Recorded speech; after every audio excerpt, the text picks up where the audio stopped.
waxaa sii kordhaya khasaaraha ka dhashay saddexdii qarax ee shalay ka dhacay Beledweyne. Khasaaraha horudhaca ahaa oo shalay maamulka ay baahiyeen ayaa gaarayay dhimashada 10 ruux iyo dhaawac intaasi ka badan oo isugu jiray dad shacab ah, askar iyo madax dawladeed. hase yeeshee waxaa dhismayaasha hoostooda laga helay meedad badan oo uu ku jiro allaha u naxariista xildhibaan Geelle Isaaq Warsame oo ka mid ahaa mudanayaasha baarlamaanka Hirshabelle, agaasimihii waaxda dhulka dowladda hoose ee Beledweyne Xuseen Maxamed Fiidow Dhagey, askar iyo dad kale oo shacab ah. khasaaraha dhimashada ayaa hadda maraya in ka badan 20 ruux halka dhaawacna uu 100 ruux ku dhow yahay sida madax ka mid ah maamulka ay u xaqiijiyeen bahda warbaahinta. dhaawacyo halis ah ayaa loo qaaday magaalada Muqdisho kadib markii dowladda Soomaaliya ay diyaarado lagu daabulo dhaawacyadaas ay u soo dirtay Beledweyne. khasaaraha qaraxyadaasi kuma eka oo kaliya dhimashada iyo dhaawaca, balse waxaa jira khasaare hantiyadeed oo qaraxyadaasi ay u geysteen goobo ganacsi oo dad shacab ah ay lahaayeen iyo guryo sida baclaha ragga, suuqa elektarooniga ugu weyn ee Beledweyne ku yaala iyo goobo kale oo ganacsi kuwaas oo dhammaantood agabyadii yaalay qaraxyadaas ay ku burbureen. magacayga waa Cabdirasaaq Faarax Nuur, waxaa ka mid ahay magaalada Beledweyne dadka degan, waliba qaasatan waxaa ka mid ah dadka ay khasaarada soo gaartay. waxaan bacadla ku lahay halkan oo dukaan bacadla kulleeyta wax laga sheekay karo ma aha. waa wax ummadda magaalada Beledweyne degan aad micnaha u saameeyay. wax micnaha haddadan aan ku soo koobi karno ma aha. waana dhibaato meeshaan ka wada dhacday, ummad badanaa nala wada qabto. alxamdulillaah ilaahay wuxuu keenay ku mahadinaynaa. khasaaraha haddii aan ka warramo, alxamdulillaah wax nafa oo bacadlaha gudahooda ku dhimatay ma jiraan.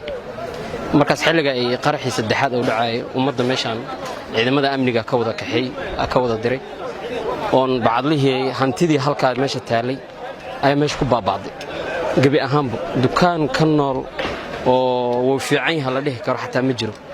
dharkii xataa ma wixii gudaha noogu jira markii la qofay kadib gudaha wax laga soo baxshay maahan. wax micnaha haddadan oo nool oo taagan ma jiraan. taasna ilaah mahad iska leh. waan u jeedaan wixii noolay in banaanka loo soo bixiyo jawaanne iyo waxa lagu riday. qadarta alla waa la qaataa. ani qolkayga waa kana hantidii ku jirtana waa u jeedaa qol saan u dudumay. bacadlaha raggana waxa ka koobnaa 22 dukaan. dukaanka ugu yarna 7,000 ilaa iyo 6,000 taalay. alxamdulillaah qaar ay 30 ku taalay, qaar ay 20 ku taalay, qaar ay 20 taalay. dadkana waa kala jeeb weeyeen. kullina waxa calal yar laga baxshamoogiye wax fiican oo hadda laga baxshay ma jiro. laakiin qadarta alla mar kasta waa la qaataa. alxamdulillaah hadda waa nolonahay. shalna ilaahana siin, birina ilaahana siinaa. horta khasaare aad u weyn baa dhacay. alxamdulillaah rabbil caalamiin oo ilaahay mataqaanaa ilaahay ugu talagalay dadkan. dib weyn baa dhacay runtii. aniga hadda dukaankeena halkan buu ku yilay, waa burburay. geedii ku horiyay meesha kama muuqdaan. xildhibaan Sharma Arke Ganey oo ka mid ah mudanayaasha baarlamaanka Hirshabelle ayaa shaaciyay in saraakiisha amniga Beledweyne ay ku fashilmeen wax ka qabashada xaaladda amni. waxa uuna ka dalbaday inay iscasilaan. jeedan waa magaalada Beledweyne oo 3 qarax oo isdabayaal ah oo ka dhacay shalay. inna lillahi wa inna ilayhi raaji'uun. saaxiibadii, madaxdii, shacabkii dhammaan ku geeriyooday waxaan leenahay ilaahay sabir iyo iimaan ka siiyo. magaalada burbur weyn waa gaaray oo jeedan.